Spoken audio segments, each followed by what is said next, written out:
Para la gente que estáis tomando nota, el título es Servir de mal ejemplo, ¿vale? Porque una de las cosas que más me gustan de la Biblia es que no solamente es verdad, sino que es honesta. Porque podría poner solamente, digamos, las partes bonitas de la vida de la gente o ese momento en el que fueron héroes y consiguieron victorias y tal, y podría omitir las partes, digamos, las debilidades, los momentos más bajos, en aquellos momentos en los que directamente hicieron lo que Dios no debía, pero no, la verdad es que no lo hace. La Biblia cuenta la parte buena y la parte no tan buena. Entonces, podemos encontrar buenos ejemplos, podemos encontrar hombres y mujeres de los cuales podemos aprender en momentos dados, y luego también podemos encontrar hombres y mujeres que nos pueden servir de aquello que no debemos hacer, ¿vale? Entonces, yo he cogido 4 ejemplos, 4 malos ejemplos. Uno es el hombre que hizo lo que Dios no le había pedido. Otro, el hombre que hizo lo contrario de lo que Dios le había pedido. Otro, que huye de lo que Dios le había pedido. Y otro, que el hombre que pudo tenerlo todo, ¿vale? Entonces, si queréis encontrar más malos ejemplos, aparte de estos en la Biblia, leeros el libro de Jueces. De hecho, de esos 4 ejemplos, 2 son de Jueces, ¿vale? El primer hombre que hizo lo que Dios no le había pedido era Jefté, ¿vale? Si queréis, vamos al libro de Jueces, capítulo 11, los versículos del 29 al 40.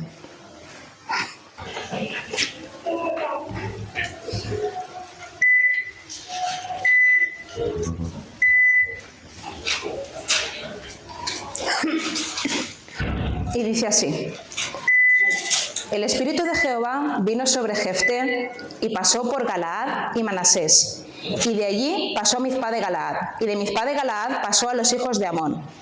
Y Jefté hizo voto a Jehová diciendo: si entregares a los amonitas en mis manos, cualquiera que saliere de las puertas de mi casa a recibirme, cuando regrese victorioso de los amonitas, será de Jehová, y lo ofreceré en holocausto. Y fue Jefté hacia los hijos de Amón para pelear contra ellos, y Jehová los entregó en su mano. Y desde Aroer hasta llegar a Minit, 20 ciudades, y hasta la vega de las viñas los derrotó, con muy grande estrago. Así fueron sometidos los amonitas por los hijos de Israel. Entonces volvió Jefté a Mizpa, a su casa, y aquí su hija, que salía a recibirle con panderos y danzas. Y ella era sola, su hija única, no tenía fuera de ella hijo ni hija. Y cuando él la vio, rompió sus vestidos diciendo: ¡ay, hija mía! En verdad me has abatido, y tú misma has venido a ser causa de mi dolor, porque le he dado palabra a Jehová y no podré retractarme. Ella entonces le respondió: Padre mío, si le has dado palabra a Jehová, haz de mí conforme a lo que prometiste, ya que Jehová ha hecho venganza en tus enemigos, los hijos de Amón.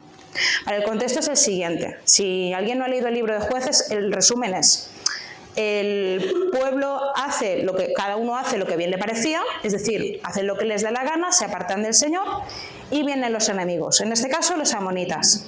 Se apoderan de la tierra, empiezan a maltratar al pueblo, y el pueblo en ese momento se arrepiente, clama al Señor, y el Señor envía una persona, un juez, en este caso Jefté, para librarles. Pero es el Señor el que lo manda. Y en este caso, Jefté le promete al Señor, dice: si tú me entregas a los amonitas en mis manos, la primera persona, o el perro, el gato, el criado, la suegra, la primera persona que salga de la puerta de mi casa, yo te lo entrego a ti y te lo ofrezco en holocausto. Podéis leer el capítulo anterior y podéis leer Jueces entero. En ningún momento el Señor le pide que haga eso.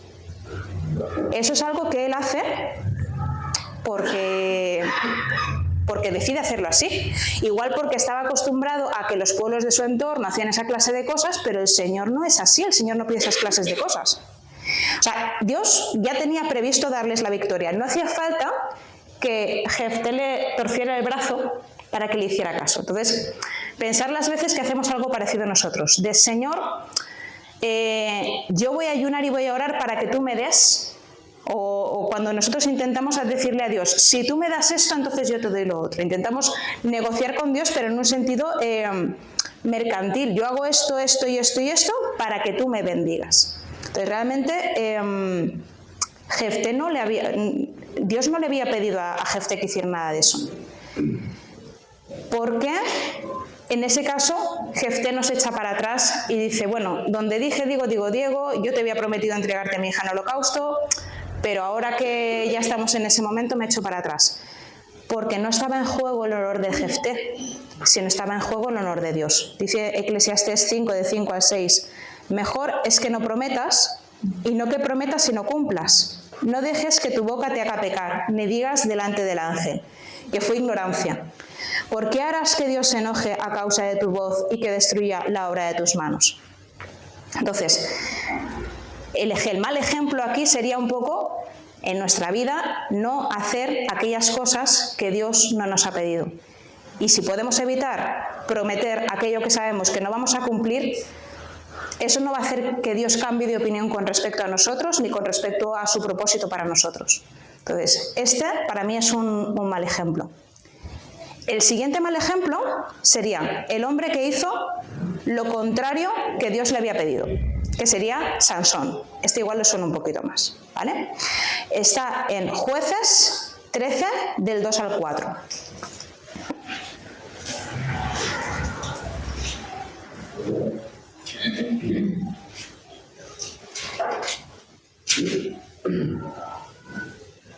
Y dice, había un hombre de Zora, de la familia de los danitas, el cual se llamaba Manoa. Su mujer era estéril y no había tenido hijos. Entonces el ángel del Señor se le apareció a la mujer y le dijo, he aquí, tú eres estéril y no has tenido hijos, pero concebirás y darás a luz a un hijo. Ahora pues, cuídate de no beber vino ni licor, y de no comer ninguna cosa inmunda, pues he aquí, concebirás y darás luz a un hijo. No pasará navaja sobre su cabeza, porque el niño será nazareo para Dios desde el seno materno, y él comenzará a salvar a Israel de manos de los filisteos. Volvemos al libro de Jueces, volvemos a la misma dinámica. Esta vez son los filisteos los que van en contra del pueblo de Israel. ¿Por qué? Porque el pueblo de Israel se ha apartado.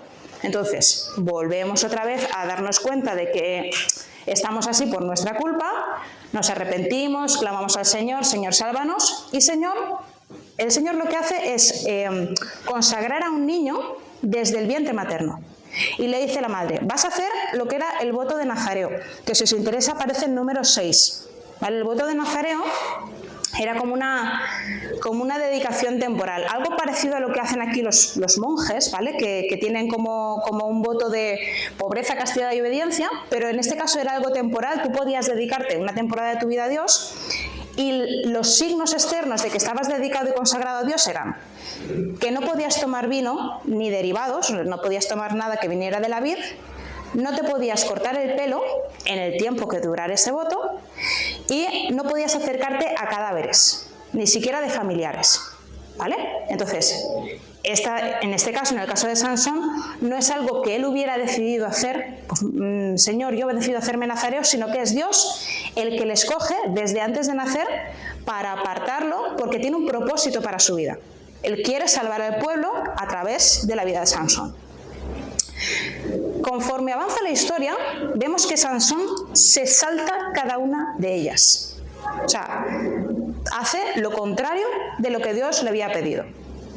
Por ejemplo, no podía tocar ningún cuerpo muerto, pero esto no le impide tocar el cadáver de un león. Si vais a Jueces 14:5, no lo busquéis, pero luego si queréis apuntaros la referencia, él pasa por un viñedo y ve que hay un león y dice, pues me lo cargo.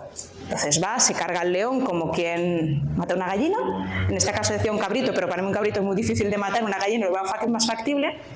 Y cuando vuelve a pasar en el camino de vuelta, ve que las abejas han hecho un panal en las costillas del león. Y dice, mira qué rico. Va, coge la miel del cadáver del león, se la come, le da a sus padres, los padres comen. Vale, ya nos hemos saltado una de las reglas, que era tocar un cadáver y encima comer, que sabéis que para los judíos el tema de la impureza era súper importante. La palabra no dice específicamente que bebiera vino, pero sí dice que organizaba banquetes de 7 días con los filisteos. A mí, si mi hijo me dice que se va de fiesta 7 días con gente que no es creyente y me dice que no va a beber nada ni que va a hacer nada, yo como madre tendría mis dudas, pero no lo dice específicamente. Pero sí que hay algo que no está concretamente respecto al voto de Nazareo, sino que era para cualquier hombre judío, que era que no puedes emparentar, no te puedes casar, no puedes tener novia que no fuera del pueblo de Dios. Entonces, Sansón hace esto en 2 ocasiones.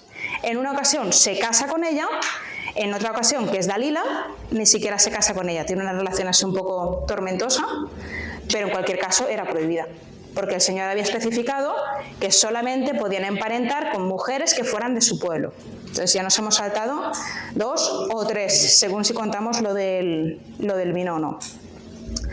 Por último, no podía cortarse el pelo, y fue precisamente la falta de sabiduría y obediencia que tuvo a la hora de elegir mujer la que supuso que terminase débil, ciego y pelado. Cuidado con las filisteas, ¿vale? Entonces, ¿qué ocurre? ¿Qué vemos en este ejemplo? El propósito de Dios era salvar al pueblo a través de Sansón.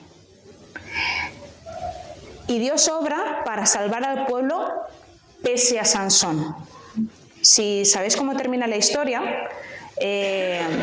Sansón le pide al Señor, después de haber quedado sin la fuerza sobrehumana que tenía, sin la vista, dice, déjame una vez más, déjame enfrentar, o sea, déjame una vez más. Y entonces va a las columnas del templo y las empuja y se le cae el templo encima a él y muera yo y con todos los filisteos, ¿no? Entonces ese es el momento en el que se cumple, ¿no?, el propósito de la vida de Sansón, pero qué pena que tuviera que ser así, porque podría haber sido de otra forma, podría haber sido mucho mejor para Sansón, porque en el fondo el propósito de Dios se cumple pese a él mismo.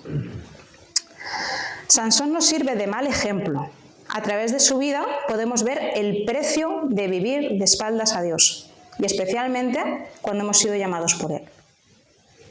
A mí es una historia que me parece bastante triste, porque dices, lo tenías todo, tenías una fuerza sobrehumana, tenías unos padres que se habían cuidado, ¿no?, de separarte de determinadas cosas, y yo los veo, ¿no?, esos padres diciendo, pero cariño, que no habrá mujer en Israel que te tienes que casar con una filistea. Pero claro, en el fondo, al final las personas tomamos decisiones y en el fondo es también en contra de nosotros mismos.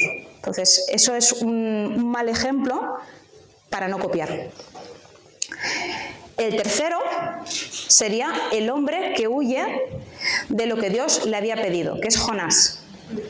Si comparamos a Sansón con Jonás, hombre, pobrecito Jonás. Jonás es un buenazo. Jonás en ninguna parte dice que cometiera adulterio, que robara, que matara a nadie. Jonás lo único que hizo fue salir corriendo, porque Dios le había mandado a predicar a Nínive, y Nínive son, o sea, pensar, estas personas que dices, como lo peor de lo peor de lo peor del peor, pero ¿cómo voy a predicarle, Señor?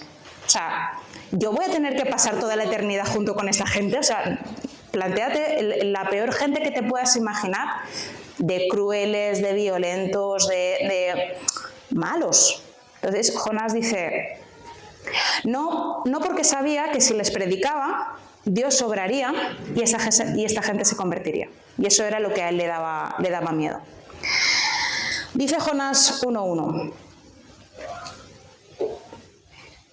Vino palabra de Jehová a Jonás, hijo de Amitai, diciendo, levántate y ve a Nínive, aquella gran ciudad, y pregona contra ella, porque ha subido su maldad delante de mí. Y Jonás se levantó para huir de la presencia de Jehová a Tarsis, y descendió a Jope, y halló allí una nave que partía para Tarsis, y pagando su pasaje, entró en ella para irse con ellos a Tarsis, lejos de la presencia de Jehová. O sea, si tenía que ir en aquella dirección, él coge un barco en dirección totalmente opuesta y bastante lejos. Lo que decía antes, aquí Jonás no está incumpliendo un voto, no está cometiendo adulterio, no está mintiendo, no está robando, solamente está huyendo de lo que Dios le ha pedido que haga. Y por alguna razón ha pensado que se puede esconder de la presencia de Jehová. A veces hacemos como los niños, ¿no?, cuando juegan el escondite. No estoy. Y pensamos que si no vengo a la iglesia, Dios no ve lo que hago. O si no pienso en Dios, Dios no ve lo que hago, o lo que pienso, o lo que digo. O si... Hay una palabra que me gusta mucho que usaban, bueno, son dos palabras en realidad, es una expresión, que usaban los reformadores, que es coram deo, que es teniendo a Dios presente, vivir en la presencia de Dios. O sea, cuando tú eres capaz de vivir tu vida siendo consciente que Dios está 24/7 mirándote, no con la sensación esa de miedo de que Dios está con un garrote detrás de la puerta esperando a que falles, sino que realmente te está mirando para cuidarte, pero también te está mirando para ¿a dónde iré? Lejos de tu espíritu, ¿no? Entonces, quizás esto Jonás no lo sabía. Intenta huir de la presencia de Dios. Aquí la pregunta es, ¿qué te ha pedido Dios que hagas?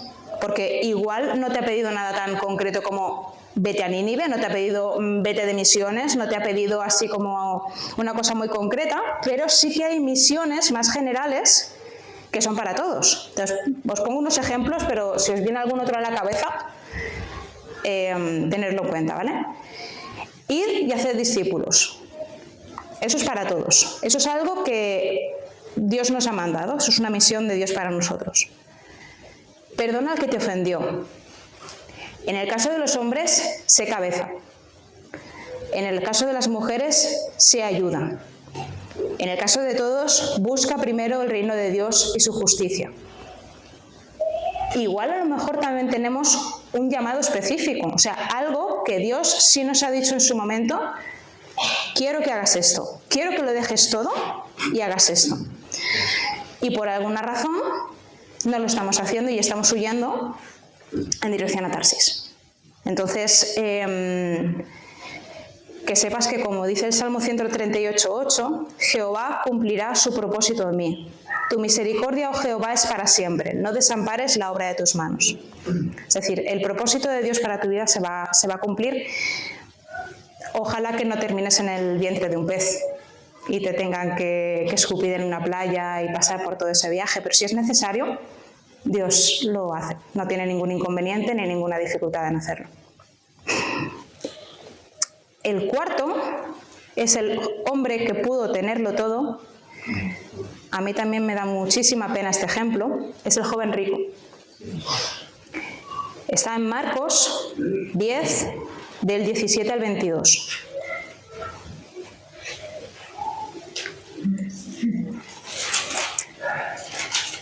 Y dice así. Al salir él para seguir su camino, vino uno corriendo, e hincando la rodilla delante de él, le preguntó: Maestro bueno, ¿qué haré para heredar la vida eterna? Jesús le dijo: ¿Por qué me llamas bueno? Ninguno hay bueno, sino solo uno, Dios. Los mandamientos sabes: no adulteres, no mates, no hurtes, no digas falso testimonio, no defraudes, honra a tu padre y a tu madre. Entonces, respondiendo, le dijo: Maestro, todo esto lo he guardado desde mi juventud. Entonces Jesús, mirándole, le amó y le dijo: una cosa te falta. Anda, vende todo lo que tienes y dalo a los pobres, y tendrás tesoro en el cielo. Y ven y sígueme, tomando tu cruz. Pero él, afligido por esta palabra, se fue triste, porque tenía muchas posesiones. Este, de verdad, que es uno de los malos ejemplos que me parece más triste. Porque lo malo del joven rico no es que fuera rico, es que tuvo al Señor delante y se fue. Entonces, me parece súper, súper triste, porque pudiendo tenerlo todo, se fue de vacío. Dice Filipenses 4:19, mi Dios, pues, suplirá todo lo que os falta conforme a sus riquezas en gloria en Cristo Jesús. Si tienes a Jesús, lo tienes todo. Jesucristo basta, ¿no? A veces lo cantamos. Igual mi problema no es que tengo muchas posesiones, que eso puede ser un problema, ¿no? Pero igual son otras cosas a las cuales yo me estoy aferrando y me están impidiendo responder al ven y sígueme, que es un poco lo que le pasaba a Jonás, ¿no? Igual es el sentido del ridículo, igual es la necesidad de controlarlo todo, el querer tener la seguridad, el querer tener las riendas, ¿no?, de mi vida, porque como le dejes las riendas al Señor, puede pasar cualquier cosa. Igual es una persona o es un entorno que sabes que no es para ti, pero de alguna forma no puedes soltarlo. A estas cosas que se ponen en medio de nosotros y Dios, la Biblia les llama ídolos. Y aferrarse a estas cosas y renunciar al Señor se llama idolatría. ¿Vale? Creo que una de las razones por las que todas estas historias están ahí, como hemos dicho antes, es para servirnos de mal ejemplo. Es decir, no seas o no hagas como Jefté, no seas o no hagas como Sansón, como Jonás, como el joven rico, como Jeroboam, como Coré, como... pensar, o sea, seguro que encontréis muchísimos más. En todos los libros de la Biblia hay alguno que dices, madre mía. Pero ocurre que incluso cuando se habla de personas que hicieron lo bueno delante de Dios, los héroes de la fe, Abraham, Moisés, David, siempre hay algo que dices, pudiendo haberlo hecho bien, resulta que siempre hay alguna cosita que dices, algún adulterio, sí, estas cosas que a veces hacemos. Y yo creo que es como cuando, esto ahora pasa menos porque tenemos el GPS, ¿no? Pero sobre todo cuando vas a un pueblo y pides una dirección y le dices, por ejemplo, dices, señora, ¿dónde está la farmacia? Y te dicen, ¿ves aquella esquina que hay un horno? Y tú dices, sí, pues ahí no. La siguiente que hay un pino, sí, pues ahí tampoco. 2 más para allá que hay... Y entonces te van diciendo la dirección, indicándote primero los sitios donde no es. Pues yo creo que se trata de eso, porque el único camino correcto es Jesús. O sea, el único buen ejemplo, 100% confiable, a la única persona a la que nosotros deberíamos parecernos es a Él. Ni a Moisés, ni a Josué, ni a la mujer de Proverbios 31, no, a Jesús. Ese es el reto. Ese es el reto. Y la buena noticia es que con su gracia no es un reto imposible.